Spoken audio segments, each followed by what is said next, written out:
And good morning. Welcome to 59 Minutes. My name is Levi Kones. It's a bit of a cold and dreary day. I feel like a cold is coming up on me too, but it is Monday, and on Monday we do the Monday Roundup, and to join me in doing that is none other than JASIEL, JAU-Presidential Aspirant. Yes. Ladies and gentlemen, good morning. My name is JASIEL, JAU, your Presidential Aspirant 2022, the alternative choice. Mambo mapya, mambo fresh. All right. I think you need to repeat that so they can see you. Oh, okay. Ladies and gentlemen, my name is JASIEL, JAU, your presidential candidate 2022, the alternative choice. Mambo mapya, mambo fresh. Right, JASIEL. Yes, sir. Morning. Morning. Merry Christmas and Joseph New Year. Yeah, that's one, huh? Kuna cold inapeleka watu mbio. Sana.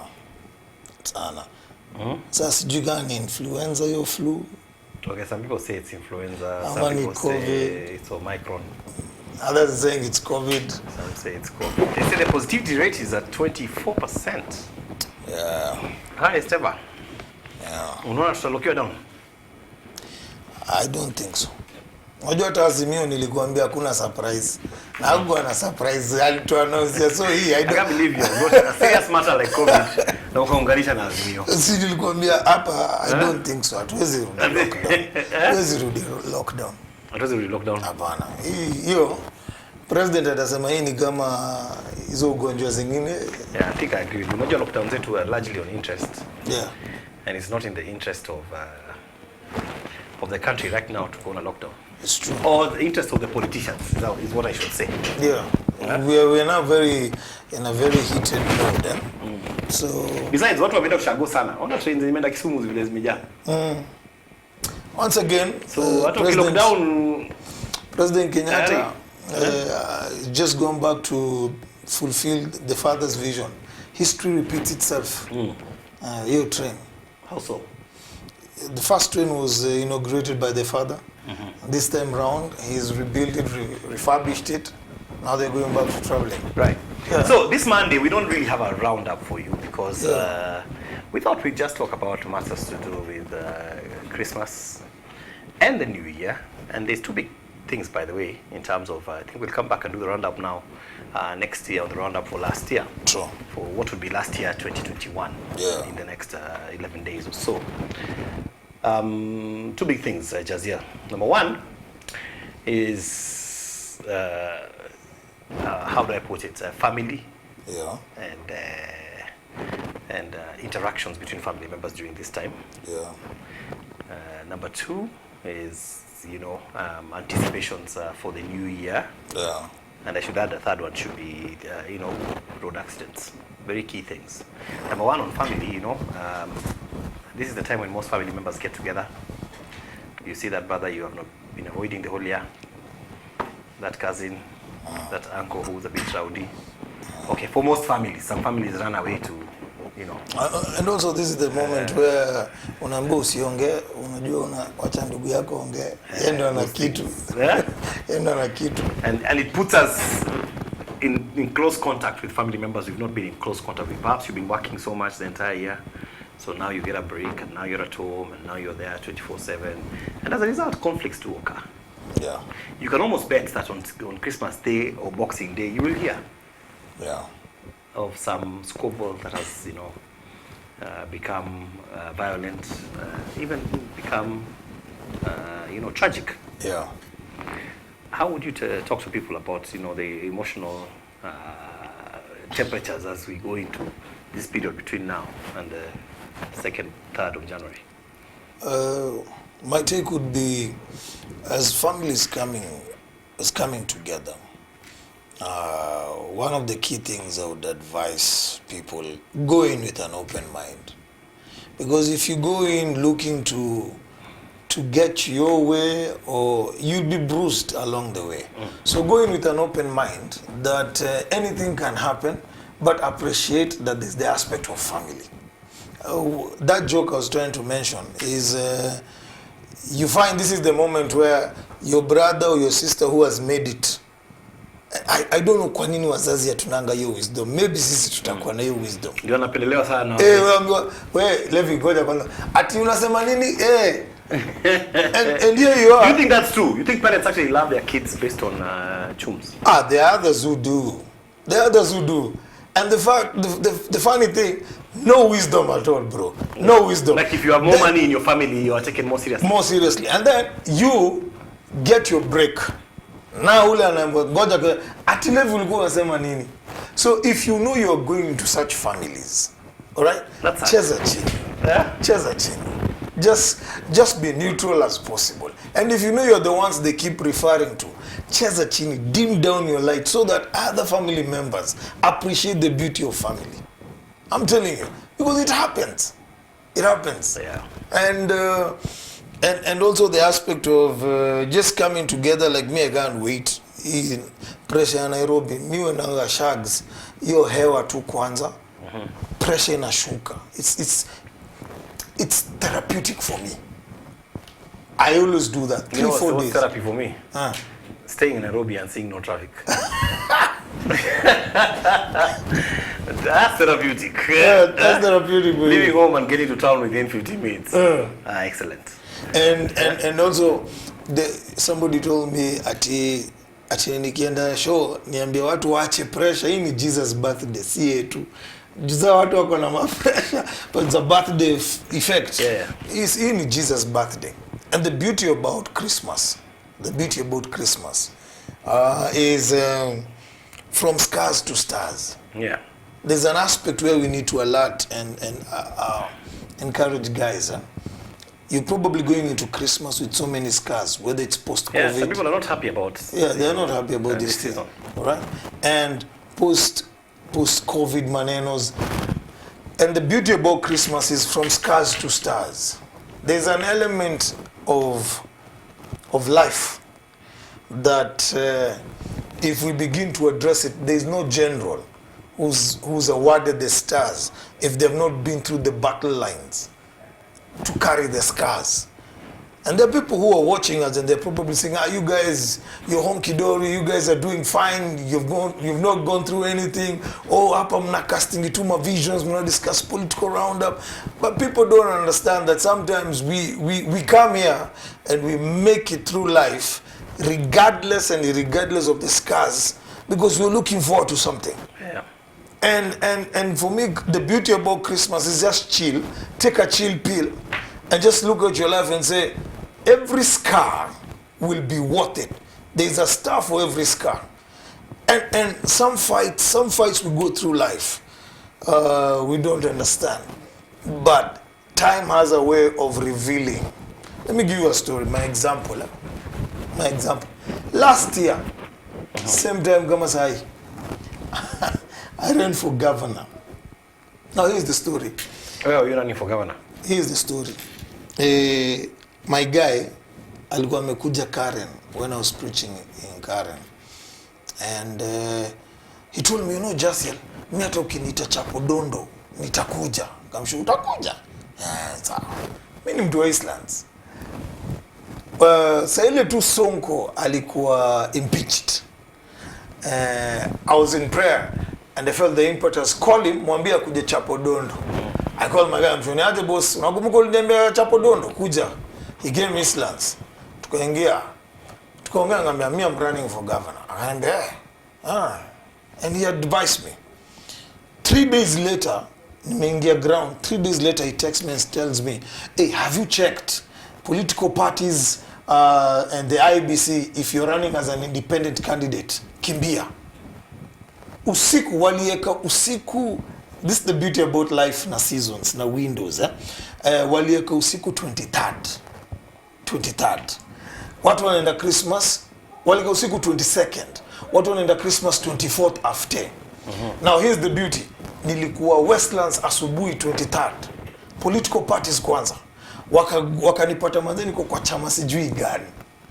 And the whole process up to 24th I went to IBC with my documents, my papers, everything. Before I went for Christmas, I was already filed in the system as an independent candidate. Guess what? The window was shutting on 27th. Mkitoka hivi Christmas 26, 27, hakuna window independent candidate. After hapo political parties, ulikuwa unaenda kuregister na political parties by January 8th. Mimi sina kakiru, sina kakitu, but niko na kitu ya kiti. I told someone the amount it costed me to file that paperwork and everything. By the way, kudos to the political parties and kudos to IBC. They are very genuine, independent candidates. I want to inspire someone. It cost me less than 2K. Less than 2K to apply, less than 2K everything, plus transport na nini, sema to 4K, 5K. Printing hizo zote. After Christmas, one of my guys went to run for governor with a political party. Unajua litisho ngapi? 200K. Bro, I learned a lesson in life. When the wave is shifting, maximize. The beauty of it, January 5th, I was gazetted as an independent candidate. Alafu mkakuwa snookered Tankanano. Sasa hiyo vipindi mimi nilikuwa tu encourage brother. Nilikwambia 2017. And then we all know what happened. 2017 nilikwambia nilirun presidency, sikupita WhatsApp, nilitrend tu WhatsApp. Hii mwaka nilikuwa najiona mpaka kwa gazeti bro. Nasema ndio hii among 8 independent candidates just now. Hiyo ni treasure, hata sai barua. And for me it was an encouragement to, the encouragement was there are people who are watching and probably saying, what do I need to start? You just need you. And move on. Yeah. Leave the rest. It's not the same with many things though, even building houses, even starting educational journeys. Unaanza tu, and then the rest will follow, even doing a wedding. Exactly. Exactly. Those things are looking far-fetched and far from people. There are some guys who have had a wonderful year. You know, and this year they're just like, wow, 2021 was the year niliomoka. Amidst the pandemic, by the way, there are some businesses that really boomed. You know, the newspapers tell us even that the coastal hotels are up 95%. Local tourists are going there. Some people have gone for holiday for the first time this year. Yeah. They're telling us, of course, they're more Kenyan spending. Although the clubs were closed and, you know, entertainment sports were closed, they bounced back with a bang. You know, this year we held the Olympics that were supposed to be held in 2020, and you know, we did a good showing even as Kenyans. There are some athletes also who are smiling all the way and saying it was a good year. There are political aspirants who are smiling right now because you know things are looking up on the ground. Yet, in spite of that, there are people who are wishing, you know, the year can be written off the books. You know, what do you tell those guys who are saying it's a crappy year? Don't give up, man. Don't give up. There's still hope. As long as you saw today and you woke up and you're able to breathe again, don't give up. Do you know how much it costs? One of my medical doctor friends told me it costs about 3 to 4 million shillings per month to be on oxygen. To be on oxygen. So if you're looking at the worst side, look at this. God has invested in you 4 million shillings. Every month you're breathing freely. That should tell you that there's still hope.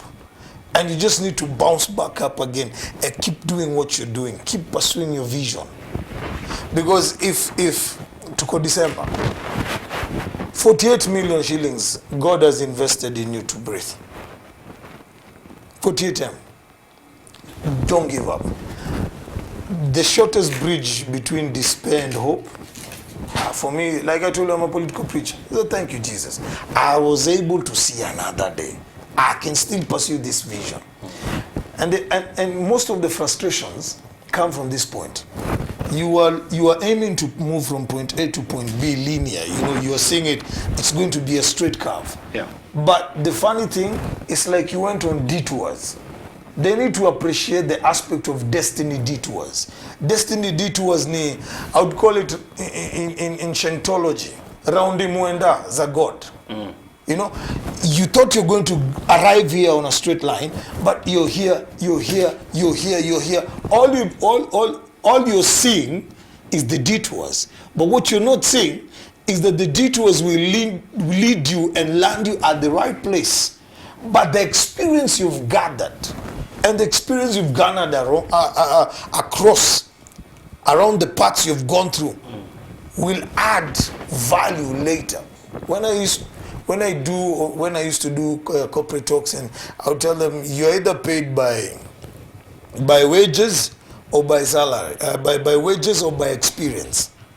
Because experience, you can work in a company where they pay you 30 or 35K, but the experience they're giving you is going to land you in a job worth 100 Gs. So you can either choose to complain or see that they're giving you an experience leverage that in your next job you'll earn 100 Gs. And so it is with destiny. People will tell you our cool experience, Jasiel. People will tell you? Our cool experience. Sasa hiyo ni mindset, bro. Hiyo ni mindset. Tambiwa na vijana siku hizi. Hiyo ni mindset. Na hiyo ndio inafanya in an era where there's lack of employment, okay? And you're looking at getting 100 Gs, and what you're getting, the offer is 30 Gs. Once ukianzia hapo, kuna story ya dem fulani hapa with a masters. Alipata job, amesomea I think engineering or something. Alipata job hapa Hurlingham, ilikuwa 25 Gs as a receptionist. She chose it. She went in about 3-4 months akifanya job ya receptionist, and she was very happy with the clients and everyone. One of the guys said, you know, I'm looking for someone like you to come work in my company. Guess what her degree, what she had schooled in her degree, she got that job. She was now getting about 120K. What would have happened kama angekaa aseme ataki hiyo 25 Gs?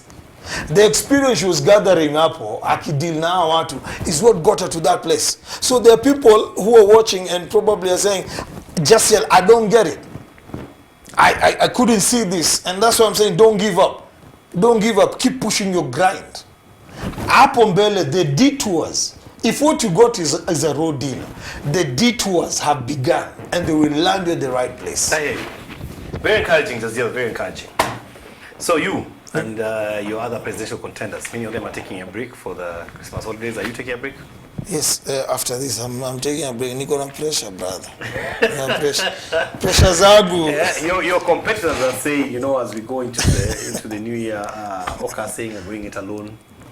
Please, I repeat, for those who are new to this show, my competitors are Baba, DP Ruto, na JASIEL NJAU. Hao wengine ni others. So others are doing what?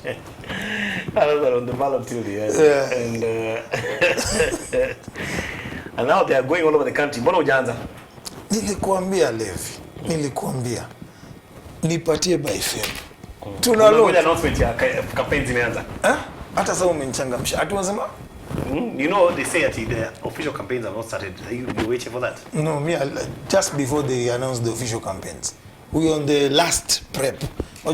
Since November 10th. Yeah. Since November 10th. And I announced here. I'm going to be 2 months. Tunakam. You see, some things I need to say. Vitu za chini ya maji hazionekanagi, but zinakam. They said, you know, even a hippo, he knows skills too onekananga. Baka. Ndovu kuu tunatokea tu hapo. But this is just how foreign affairs bado na foreign affairs nilikwambia hapo umenyangusha. Hapana, unajua wewe ni governor. Unajua wewe ni material governor. Wewe ni material governor. So lazima nionyeshe dunia na inchi. Nikikupatia foreign affairs uzunguke huko utafute ma investor. By the time unaingia kurun governor 2027, watu wanasema Levi Kones tunamjua. Levi Kones tunamjua. I hear you. Yeah. You know, when I'm looking at the newspaper, I'm only seeing, you know, a lot of political stories on, you know, on you can look at them. Politics always take center stage. If you look at all the daily Raila, Coast, Ruto. Yeah. It's always like, you know, guys are here, they are there, this, that. There's a bit of COVID. But then I don't see anything on, for example, just... The alternative, kama sisi. There's nothing alternative, sindio? There's nothing alternative. Exactly. Did you see... Don't you see that you guys already have a disadvantage? No one's even focusing on you. That is good. Because by the time I show up... No one is focusing on you. By the time they show up, they cannot eliminate me. That is good. Right now, it's only Cast TV know me. I thank God. By the time I show up, watasema, sasa huyu naye ametoka wapi? If they knew me before, knowing our political class, you see, the beauty of God, Levicones, the beauty of God is that he hides in obscurity while he's preparing you for notoriety. Until you spring up. Okay? So the time you spring up with notoriety, those who are wondering where you've come from, they'll be like, Sasa, we just have to deal with him. If God had revealed me before time, I would not be here. Okay. Okay? I like your... here's the thing. I like your psych about it. Here's the thing. You've spoken about the alternative. Did you see the facts last week? You see the facts. Nilikwambia facts ilikuwa sema ati the political party TIFA UDA 30%. ODM 15%. Now others huko. Ni polling. Alafu ni polling. Unajua no one trusts polling in this country. Ngoja hapo juu akasema they are undecided. Who are my people? Yeah. They are undecided. You trust the polling? Ngoja, they are undecided. 40%. Nikakumbuka nikiambia Levi, ngoja nikakumbuka nikiambia Levi, chama yetu tuna launch in 2 months. Those who are for me are many than they that are against me. Let me ask you, do you actually trust the polling? You know, everyone says the polling is good when it favors them. Huh? If the polling puts any presidential candidate up, they're going to think it's a very good poll until that polling says otherwise. And then, and then the question people always ask is, have you ever been polled? In fact, I want to ask, have you ever been polled? You ever been polled? Anyone, any of you? Me, I've never been polled. Hakuna siku nimetembea randomly. Maybe it's a street I walk on, I don't know. Or the company I keep. Unajua ni chairman. Like yours. Chua ni chairman. Street zako ni tofauti. Maybe the street I walk, chairman wa nini? Hata kama ni story, ni Christmas, hata ni story. Levi kona siku moja. Ameniambia, Jasiel, before we go on set, take me, go have a shave. So unajua mimi ni Boy Islands. So mimi najua shave man, unajua kina Jonte nani, unajua ndio wanatunywanga. Penga pelga Levi Cones, ndio yeye ni chairman. Hizo streets hakunanga polling huko kwao. Maanze ndio niliingia kinyozi. Sasa nilishindwa kama ni treatment ama ni kinyozi. When you inspired me by the way, when I became president, I'm looking for where you do your barber. I need that treatment. Juu nikafuata hiyo treatment. Wacha nikwambie chini. Buda, unaume sawa, ulikuwa unaongea na mimi so Jasiel, so what are we discussing? Alafu my nails, alafu me go up. Nikashindwa sasa. Ujamaa mimi kaka nikasema yenyewe there is another life. You know when I grow up, when I'm president, ndio nikupatia kitu. Enjoy some of these packs. Kuna ile mobile foreign affairs, women inspire. Let me ask you. Foreign affairs, women inspire. Do you trust the polls? You know everyone will dismiss those polls and say, and which they already did. In when it comes to polling, let me tell you, according to polls, Raila Odinga was winning the 2013 election in the final poll leading up to that election, according to polls. Of course, for ground, which is required different. According to polls right now, as you're talking about CG, others CG what? Kuna ile inasemekana, and then kuna ile watu watakuja waamue. So when you say you're going to base it on polling, you see, unajidanganya boss. Wacha nikwambie, polls mali napendea polls ni kama two life. Chukua ile unachukua, hiyo nyingine wacha. Mimi wameconfirm kile nilikuwa nakwambia hapa. Sawa. Number 2, usisahau kuna spiritual polls. Na spiritual polls nishashinda hii kitu. Tunaenda tu kuconfirm ya wengine. Before it started, me have already finished this thing. So spiritual polls zinasema Jasiel njao yuko mbele. Hizi polls zingine hata wajui Jasiel njao. Okay, sawa. Faith is the substance of things hoped for, the evidence of things not seen. Foreign, ndio nakupatia foreign affairs. Of things I can't even believe you quoted that. I'm looking at the editorial for the Star, you know, and I like it because I think it's one paper that seems to have addressed one particular issue. I don't see in the other papers today, at least. Saying NTSA must punish speeding drivers. And he talks about the tragedy of that happened over in Tarakaniti, where we lost 3 girls from Chagore High School over the weekend in grisly accident involving a matatu hii. Trailer number 3. Number 3. And talking about speeding. And I know many of you are traveling. Many of you will want to leave here at 6 o'clock in the morning on 25th because hiyo ndio siku umepewa off. Na ufike Kakamega by lunch hour. Christmas sherehe usikose. So driver akiendesha vibaya uko tu sawa na yeye. Because also your interests. So they want to find drivers. I had a gentleman they're saying that we should cut down on the speeding and stuff. I just want to say something about that road accidents and this season. Yeah. Because unfortunately, every season we start somewhere like this. Today is 20th of December. By 3rd of January, there's some people who are not coming back. It's unfortunate. It's not going to be, that number will not be 0. Hopefully it can be 0. But going by history, it's not 0. People who right now are okay, walking, breathing fine.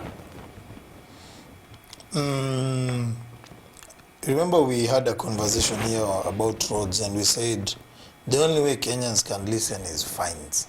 Remember? Yeah. And fines gani hizi za kuongea na karau kando?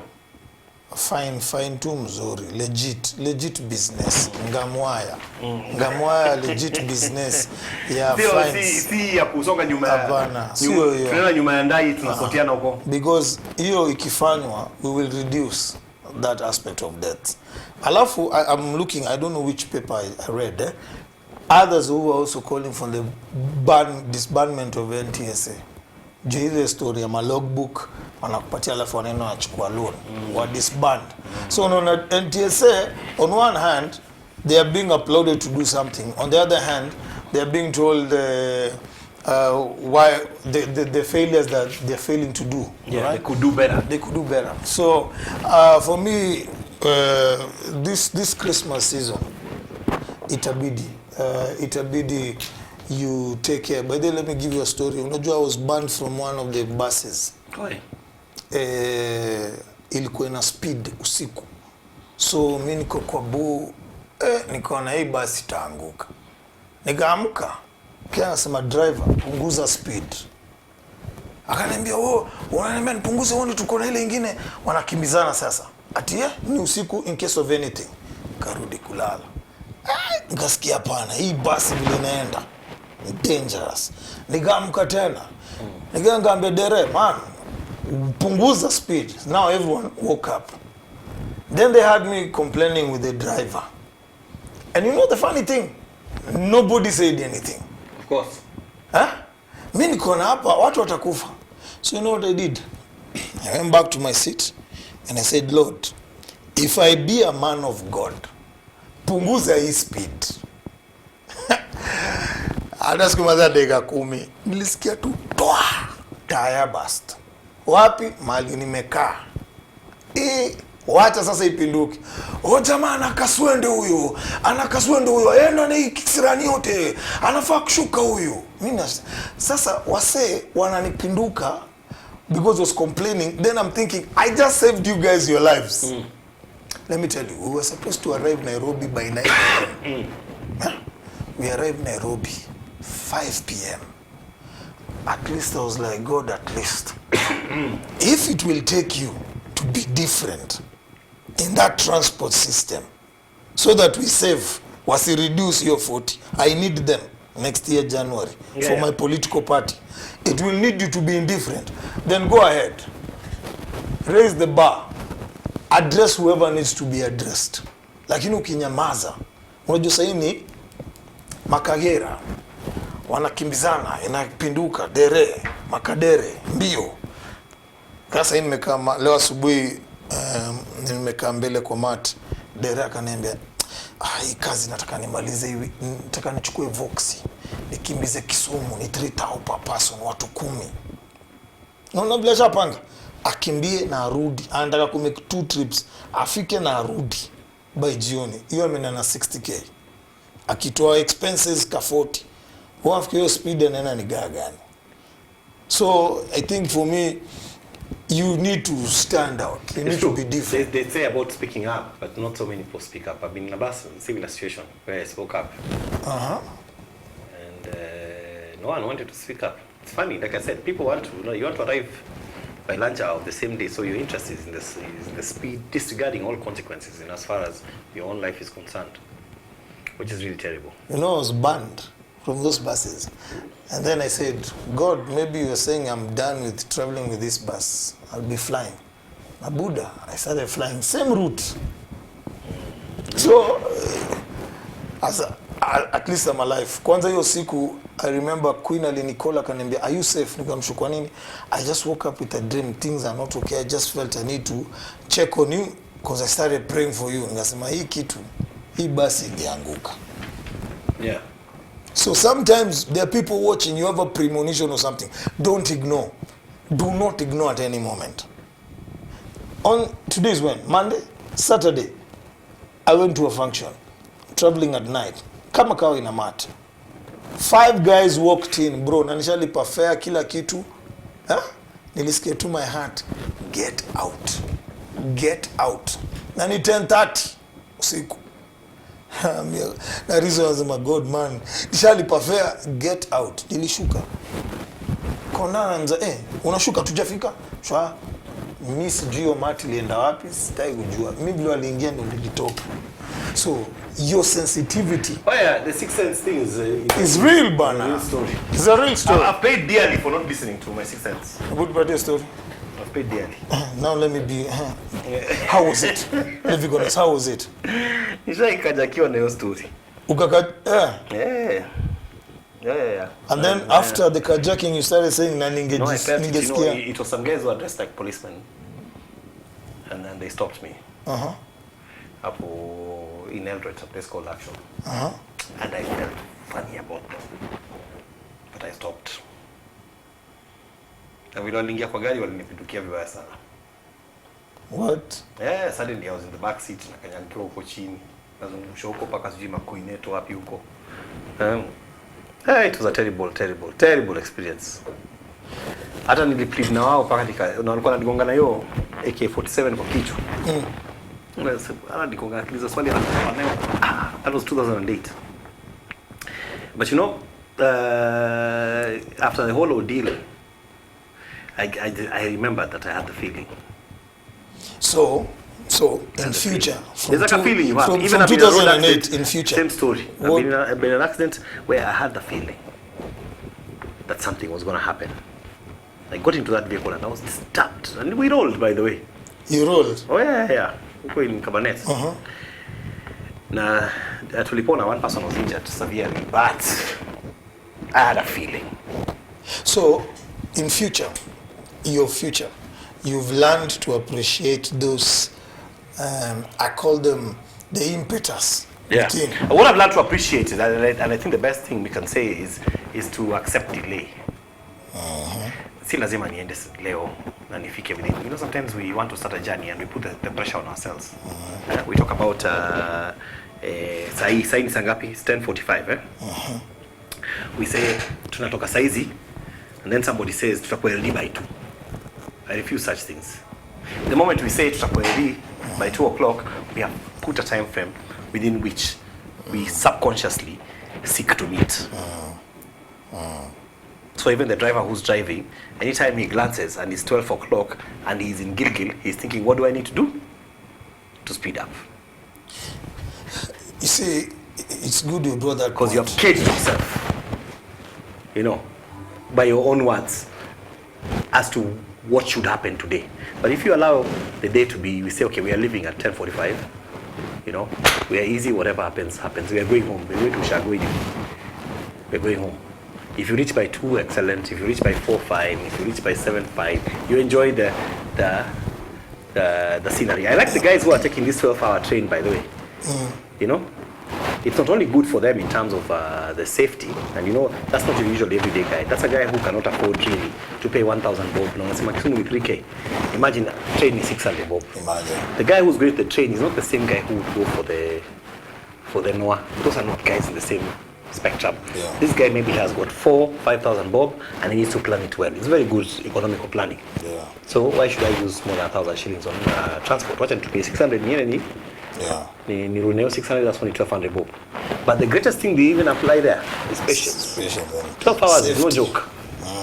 For to accept, to put yourself in that, ordeal for the sake of your patience. Can I say something on? Can I say something on listening to the inner voice? When you had that carjacking, you are now alert, and most people, what they do, failure to be prompt, to let that inner voice lead you and guide you, they dampen. You go another one, you dampen. By the time you realize, when calamity strikes, you have no radar, no wave. Right now, you can call Safaricom to Safaricom because of the waves in the air. So your inner self, there is an inner voice, your spirit man, that guides you and leads you. The medium by which God communicates to you. Right? So you find those people have those ones, there are people who say, I just had a hunch. Can I give you an example? You saw that bus that went into the water just the other day. Mwingi. Since the lady there alishuka kwenda kutafuta mask. That hunch, chukua mask. She probably could have found a mask on the other side. Because mask iko kila mahali, 10 bob. So a 10 bob mask, the hunch to go for it. She said, you know what, wacha nishuke, nichukue mask yangu. Basi kamwacha. Another person might have dismissed that. Itapata mask. Mbele. Now that's a perfect example. You ignore that inner voice. And averted a tragedy. I'm telling you, it saves every time. There is something God has put in us, whether it's also life.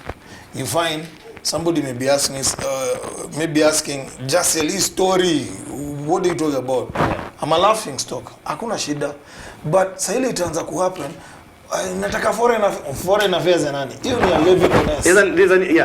Like I want to tell you. Levi alibelieve wazimu zangu.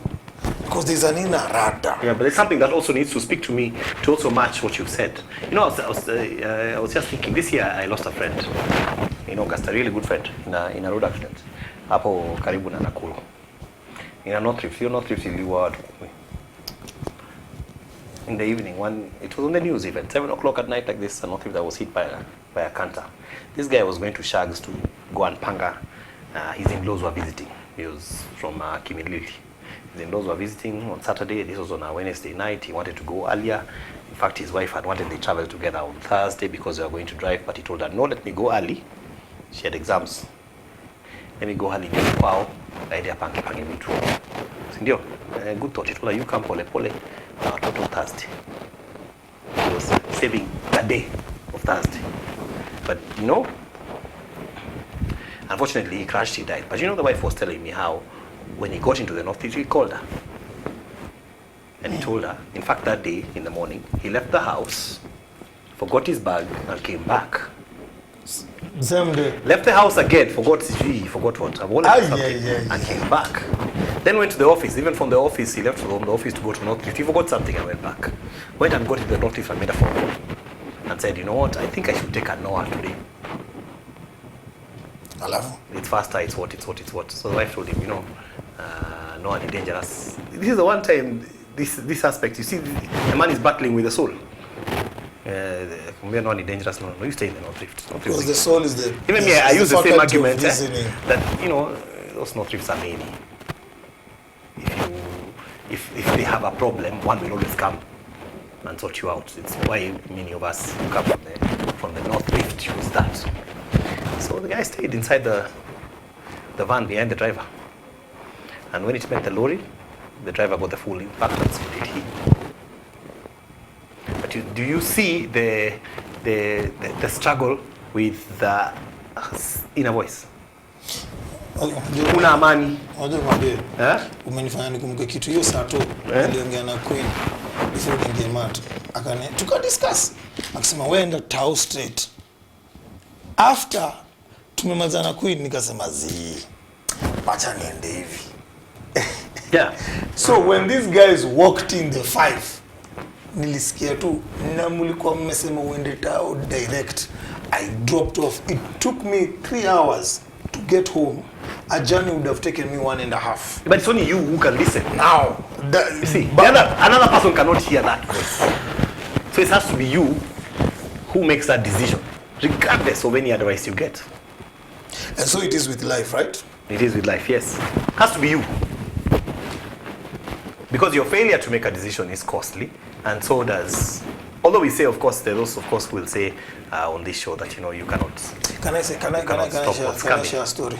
But A man working with the civil service gets an opportunity to work in an NGO company. He'll be heading Tanzania, Kenya, and Uganda.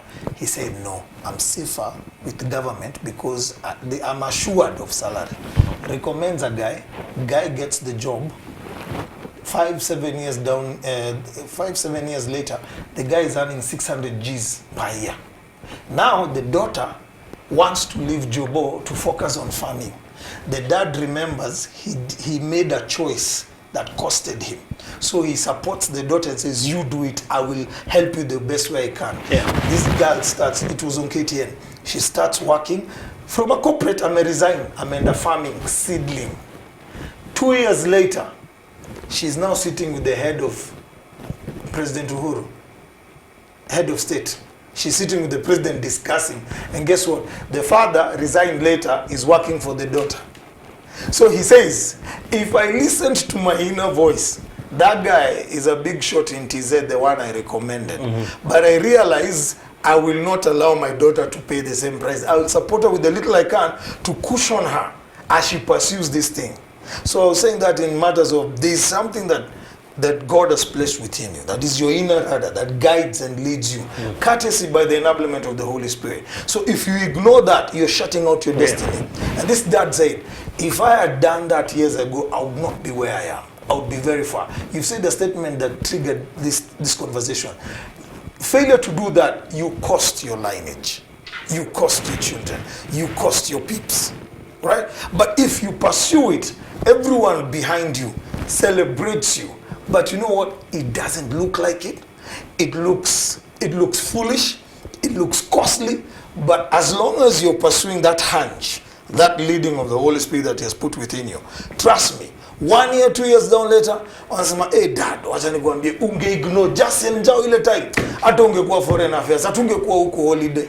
I can't believe you brought in that line at the very end. Senior. We are out of time. I've liked everything you have said. Mpaka hapo mwisho. Yani utaki kupeleka familia yako holiday nje juu ulibelieve na cause. Yani Levi Gones. As Ben Gidaya puts it, ulianza na roho. Umemalizia na mwili. Kwa nini? Nani amemalizia na mwili? Ule mtu alimalizia na mwili. Ule mtu alimalizia na mwili. Ninajua ni baba. Mimi niko tu bado kiroho. Political preaching tunasukuma. Bado kuna roho. I tell you. But what can we say? We're out of time. We can only wish, I don't know why we talked about the inner voice, but maybe it spoke to someone. We'll be back after 2 weeks on the Monday Roundup, talking about politics, talking about what's happening with the new anticipated year 2022. It's going to be an election year. Talking about, everything from voter registration in January to nominations to the general election itself, and even through the campaigns. So if you're an aspirant, talk to us. Maybe we can have you here and grill you. We'll ask you a few questions you're welcome. As we are grilling this presidential aspirant here. Yes. Yes. Ladies and gentlemen, thank you so much for your support. This has been a very trying year for me. And like Levi Koneza said, maybe the inner radar, the leading of the Holy Spirit guiding me, we're probably going to start a new fresh thing in this nation, this 2022. Kenya needs a fresh start. And I believe you and I, we have what it takes. With God, it's possible. Allow me to do this, Levi Kones.